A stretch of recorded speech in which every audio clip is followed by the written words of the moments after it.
BJP সভাপতির স্ত্রীর দ্বৈত ভোটার তালিকা ভোট জালিয়াতির অভিযোগে তোলপাড়, তদন্তের নির্দেশ কমিশনের। কি বলছেন মোদীর মন্ত্রী? পাক ভারত সম্পর্কে ফের উত্তেজনা, বালুচিস্তানের স্কুল বাসে রক্তাক্ত হামলা, পাকিস্তানের আঙুল ভারতের দিকে, নয়াদিল্লির পাল্টা তোপ। মুর্শিদাবাদের সিট রিপোর্টে বিস্ফোরক তথ্য, বিজেপির তোপে তৃণমূল, মমতার পদত্যাগের দাবি বিজেপির। মদ গাঁজার আসনের প্রতিবাদ, পানিহাটিতে তৃণমূল কর্মীর বাড়িতে দুষ্কৃতী তাণ্ডব, টোটো ফুলের টব ভাঙচুরের অভিযোগ স্থানীয় দুষ্কৃতীর বিরুদ্ধে। শিয়ালদহ লালগোলা ফাস্ট প্যাসেঞ্জারে আগুন বেরোচ্ছে, আগুনের ফুলকে আতঙ্কে হুড়োহুড়ি যাত্রীদের। পাকিস্তানের বিরুদ্ধে ফের পদক্ষেপ, 24 ঘন্টার মধ্যেই ভারত ছাড়ুন, পাক হাইকমিশনের এক আধিকারিককে নির্দেশ নয়াদিল্লির। কাশ্মীর যাওয়ার পথে মাঝ আকাশে ভেঙে ফুটো হয়ে গেল ইন্ডিগো বিমানে, ভিতরে যাত্রীদের তুমুল চিৎকার।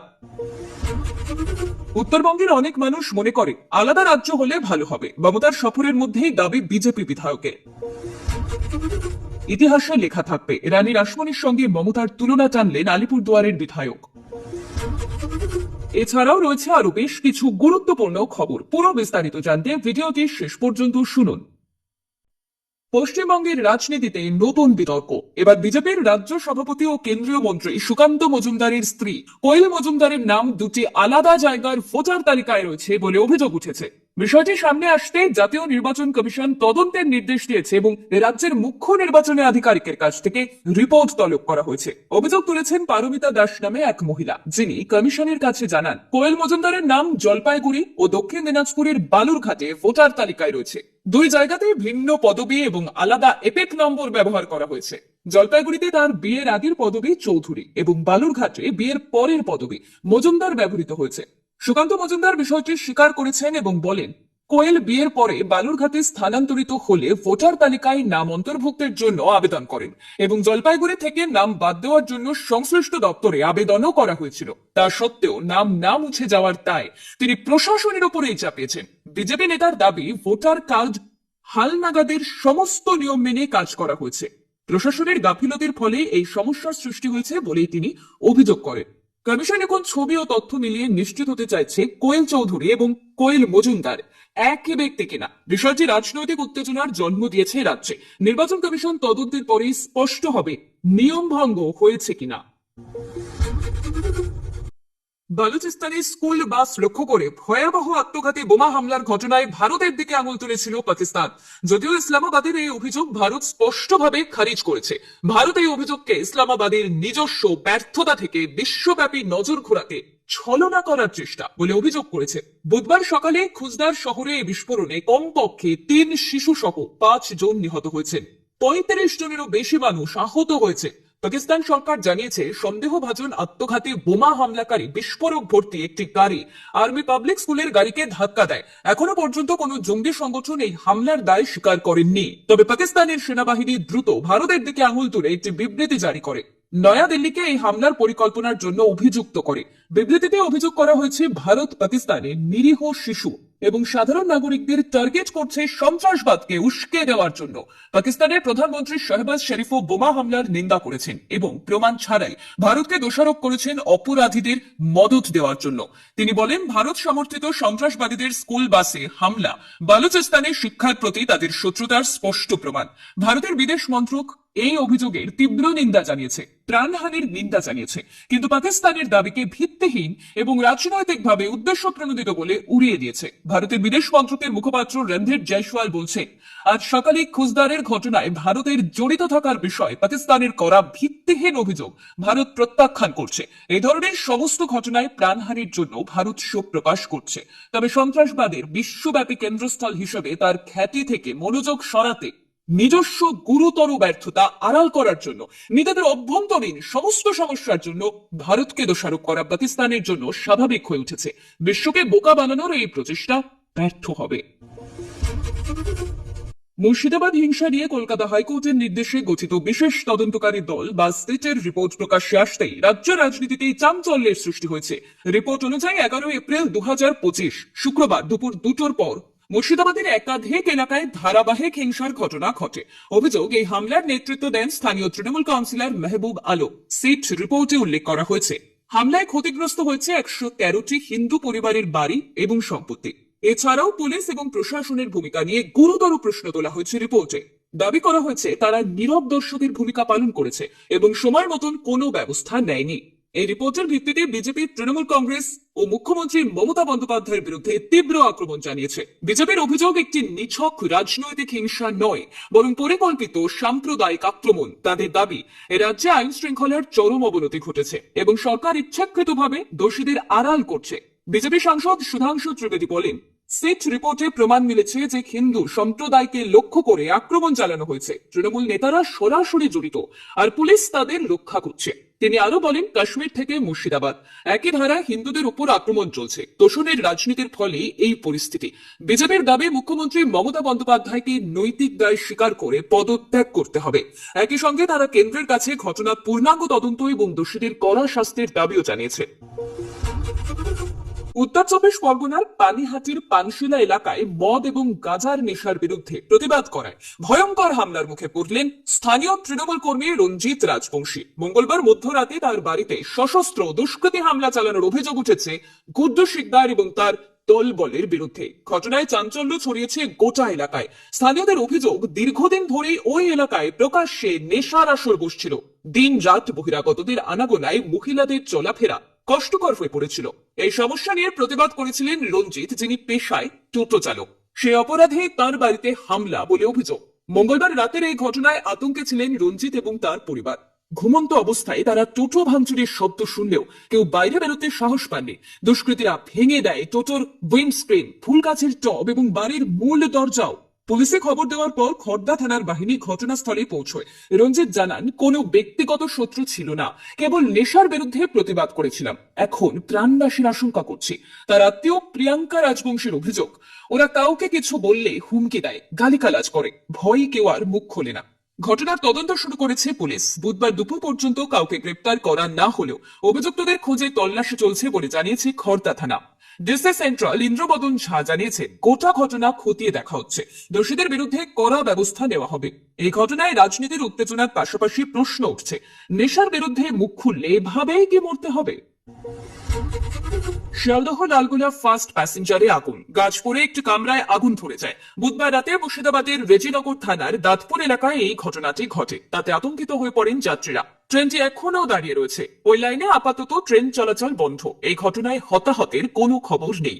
বুধবার সন্ধ্যা থেকে প্রচন্ড ঝড় বৃষ্টি শুরু হয়। ওই ট্রেনের যাত্রীদের দাবি, ট্রেন বেথুয়া জোরে বেরোনোর পর থেকে আবহাওয়া আরো খারাপ হতে শুরু করে। এরপর ট্রেনটি লালগোলার দিকে যাওয়ার সময় রেজিনগর রেল স্টেশনে ঢোকার মুখে বিপত্তি। লেডিস কামরায় একটি গাছ পড়ে যায়, ওই কামরায় আগুন ধরে যায় বলে জানান যাত্রীরা। দাউ দাউ করে আগুন জ্বলতে দেখে আতঙ্কিত হয়ে পড়েন যাত্রীরা। ট্রেন থেকে নামার জন্য হুড়োহুড়ি শুরু হয়ে যায়। কামরা থেকে রেল লাইনে লাফ মারে আতঙ্কিত যাত্রীরা। তবে এই ঘটনায় হতাহতের কোনো খবর নেই। খবর পাওয়া মাত্রই ঘটনাস্থলে পৌঁছয় রেজিনগর থানার পুলিশ এবং রেল পুলিশ। এখনো ওই ট্রেনটি দাঁড়িয়ে রয়েছে। ওই লাইনে অন্যান্য ট্রেন চলাচলও বন্ধ, যার ফলে ভোগান্তির শিকার যাতায়াতকারীরা। এদিকে চরম ভোগান্তির শিকার দক্ষিণ পূর্ব রেলের যাত্রীরাও। হাওড়া স্টেশনের উপর থেকে চাপ কমানোর জন্য সাঁতরাগাছির রেল ইয়ার্ডকে ঢেলে সাজানো হচ্ছে। উন্নয়নের কাজ শেষ হয়ে গিয়েছে বলেও দাবি করা হচ্ছে। যাত্রীদের দাবি, তা সত্ত্বেও ওই রুটে ট্রেন সময় মতো চলছে না। লোকাল ট্রেন চলছে ঘন্টার পর ঘন্টা দেরিতে। আবার দূরপাল্লার ট্রেনের অবস্থাও প্রায় একই রকম। বেশ কয়েকটি ট্রেন বাতিলও করা হয়েছে। গন্তব্যে পৌঁছতে যেন কাল ঘাম ছুটছে যাত্রীদের। গুপ্তচর বৃত্তির অভিযোগে ফের পাক হাই কমিশনে নিযুক্ত এক আধিকারিককে বহিষ্কার করল ভারত। 24 ঘন্টার মধ্যে অভিযুক্ত আধিকারিককে ভারত ছাড়ার নির্দেশ দেওয়া হয়েছে বিদেশ মন্ত্রকের তরফে। গত 8 দিনে এই নিয়ে হাই কমিশনের 2 আধিকারিককে বহিষ্কার করল নয়াদিল্লি। জানা গিয়েছে, পাক হাই কমিশনে কর্মরত এক পাকিস্তানি আধিকারিককে তার সরকারি পদমর্যাদার সঙ্গে সঙ্গতিপূর্ণ নয় এমন কার্যকলাপে লিপ্ত থাকার অভিযোগে বহিষ্কার করল ভারত। পাকিস্তান হাই কমিশনের চার্জ দ্য অ্যাফেয়ার্স কে বিষয় ডিমার্স জারি করা হয়েছে। বিদেশ মন্ত্রকের তরফে স্পষ্ট করে বলা হচ্ছে, ভারতে কোনো পাকিস্তানি কূটনীতিক বা আধিকারিক কোনোভাবেই তাদের বিশেষ সুবিধা ও মর্যাদার অপব্যবহার করতে পারবেন না। এই কারণে গত 8 দিনের মাথায় পাক হাইকমিশনের 2 আধিকারিককে বহিষ্কার করা হলো। সম্প্রতি পাঞ্জাব পুলিশের হাতে ধৃত এক মহিলা সহ 2 জনের সঙ্গে এই পাক আধিকারিকের সংযোগ ছিল বলে জিজ্ঞাসাবাদে জানতে পেরেছে তদন্তকারীরা। উল্লেখ্য, গত 13 মে গুপ্তচর বৃত্তির অভিযোগে এক পাকিস্তানি কর্মকর্তাকে বহিষ্কার করেছিল ভারত। ফের অপর এক পাক হাইকমিশনের আধিকারিককে ভারত থেকে পাকিস্তানে ফিরে যাওয়ার নোটিশ ধরালো বিদেশ মন্ত্রক। মৃত্যুকে যেন একেবারে কাছ থেকে দেখলেন যাত্রীরা। ঝড় বৃষ্টিতে বিমান টালমাটাল হওয়ার ঘটনা নতুন নয়। সেই পরিস্থিতির জন্য আগাম সতর্ক করা হয় যাত্রীদের। তবে এবার মাঝ আকাশে ভেঙে গেল বিমানের সামনের অংশ, রীতিমতো ফুটো হয়ে গেল ওই অংশে। মৃত্যু ভয় বিমানের মধ্যে রীতিমতো চিৎকার করলেন যাত্রীরা। বুধবার বিকেলে দিল্লি থেকে শ্রীনগরের দিকে যাচ্ছিল ওই ইন্ডিগো বিমানটি। আচমকা আবহাওয়া খারাপ হওয়ার মাঝে আকাশে এমার্জেন্সি ঘোষণা করতে থাকেন পাইলট। আর ঠিক শ্রীনগর ঢোকার মুখেই শিলাবৃষ্টির মাঝে পড়ে যায় ওই বিমান। তাতে ভেঙে যায় বিমানের নোজ কোন। 6A2142 বিমানটি মাঝ আকাশে বিপদে পড়লেও পরে নিরাপদে অবতরণ করেছে সেটি। সন্ধ্যা 6:30 শ্রীনগর বিমানবন্দরে অবতরণ করে। বিমানটির ক্ষত একেবারে স্পষ্ট, তবে কোনো যাত্রীর কোনো ক্ষতি হয়নি বলেই জানা গিয়েছে। ইতিমধ্যে সেই বিমানের একটি ভিডিও ভাইরাল হয়েছে, যেখানে দেখা যাচ্ছে বিমানটি প্রবলভাবে কাঁপছে আর তাতে ভয় পেয়ে চিৎকার করছেন যাত্রীরা। মোট 227 জন যাত্রী ছিলেন বিমানে। সব যাত্রীকে নিরাপদে বের করা হয় বিমান থেকে। দ্রুত বিমানটি মেরামত করার চেষ্টা হচ্ছে। বিমানের ক্ষত এতটাই বেশি যে সংস্থার তরফে এয়ারক্রাফট অন গ্রাউন্ড ঘোষণা করে মেরামতের ব্যবস্থা করা হয়েছে। ইন্ডিগোর তরফে এই বিষয়ে একটি আনুষ্ঠানিক বিবৃতিও দেওয়া হয়েছে। রাজ্যভাগের বিতর্কে ফের ঘি পড়ল। একসময় উত্তরবঙ্গকে আলাদা রাজ্য বা কেন্দ্রশাসিত অঞ্চল করার দাবিতে সরব হয়েছিলেন বিজেপির জন বার্লা। বর্তমানে তিনি তৃণমূলে। এবার সেই সুরেই কথার মোড় ঘুরিয়ে মন্তব্য করলেন শিলিগুড়ির বিজেপি বিধায়ক শঙ্কর ঘোষ। সোমবার 20 মে 2025 উত্তরবঙ্গ সফরে মুখ্যমন্ত্রী মমতা বন্দ্যোপাধ্যায় বারবার দাবি করেন উত্তরবঙ্গের উন্নয়নে তার সরকার বহু কাজ করেছে। এই প্রেক্ষিতে মঙ্গলবার শঙ্কর ঘোষ বলে, উত্তরবঙ্গের অনেক মানুষ মনে করেন তারা অবহেলিত, অনেকেই আলাদা রাজ্য চান। একথা অস্বীকার করা যায় না। যদিও তিনি স্পষ্ট জানান বিজেপি রাজ্য ভাগের পক্ষে নয়। এই বক্তব্য রাজনৈতিক মহলে নতুন জল্পনা তৈরি করেছে। কারণ এর আগেও জন বার্লা, জয়ন্ত রায়, আনন্দময় বর্মন, শিখা চট্টোপাধ্যায়ের মতন বিজেপি নেতারা রাজ্য ভাগের সুর তুলেছিলেন। পরে যদিও বিজেপির কেন্দ্রীয় নেতৃত্ব জানিয়ে দেয় দল রাজ্য ভাগের পক্ষে নয়, তবে পরিস্থিতি এখন বদলেছে। উত্তরবঙ্গে একসময় শক্ত ঘাঁটি তৈরি করেছিল বিজেপি, কিন্তু সাম্প্রতিক ভোটে তৃণমূল সেখানে ভালো ফল করেছে। কোচবিহার লোকসভা, ধূপগুড়ি ও মাদারিহাট উপনির্বাচনে তৃণমূলের জয়, জন বার্লার তৃণমূলে যোগদান এবং মমতা বন্দ্যোপাধ্যায়ের উত্তর সফর, সব মিলিয়ে তৃণমূলের পাল্লে হাওয়া। বিশেষজ্ঞদের মতে এই পটভূমিতে বিজেপির জায়গা ধরে রাখতে ফের উত্তরের বঞ্চনা ও রাজ্যভাগ প্রসঙ্গ তুলে জনগণের ক্ষোভকে ইন্ধন যোগাতে চাইছে তারা। শঙ্কর ঘোষের সাম্প্রতিক মন্তব্য সেই কৌশলগত চাল বলেই মনে করছেন বিশ্লেষকরা। রানী রাসমণির সঙ্গে বাংলার মুখ্যমন্ত্রী মমতা বন্দ্যোপাধ্যায়ের তুলনা টানলেন আলিপুরদুয়ারের বিধায়ক সুমন কাঞ্জিলাল। সম্প্রতি দীঘায় জগন্নাথ মন্দিরের উদ্বোধন করেছেন মমতা। আলিপুরদুয়ার থেকে সেখানে পুণ্যার্থীদের যাতায়াতের সুবিধার্থে রাজ্যের তরফে 6টি বাসের বন্দোবস্ত করা হয়েছে। বুধবার উত্তরকন্যায় অনুষ্ঠিত প্রশাসনিক সভায় এজন্য মুখ্যমন্ত্রীকে ধন্যবাদ জানান সুমন।